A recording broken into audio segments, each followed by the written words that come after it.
So my video took a turn when I discovered that I didn't really care for baked feta that much. I'll show you a delicious alternative to baked feta and tell you 5 things I wish I'd known before I followed the trend. You will need tomatoes, feta, garlic, olive oil, and oregano.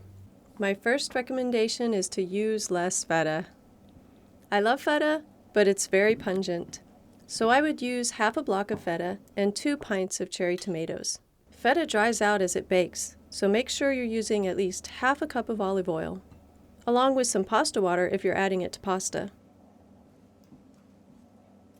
Be careful not to add too much salt. Feta is a very salty cheese. Into the oven it goes for 30 minutes at 400 degrees. While it was baking, I toasted some croissants in the air fryer. My next tip is to remove the feta before broiling because it gets a little dry and chalky. So broil the tomatoes and not the feta. As you can see, the cherry tomatoes browned much better than the canned tomatoes.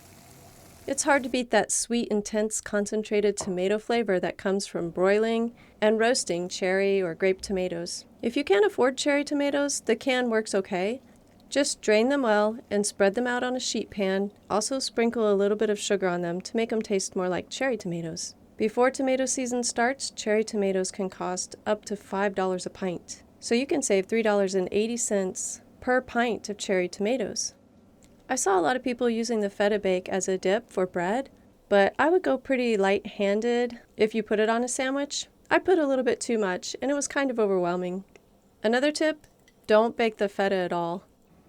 I've been enamored with feta since the days we lived on a sheep shearing farm in Australia. They served feta over baked potatoes at the hospital after I gave birth to my son, and I was hooked. My final tip is to use mascarpone cheese instead of feta. My baked feta leftovers sit in the fridge making me feel guilty. But when I tried mascarpone cheese, I couldn't wait to dig back in.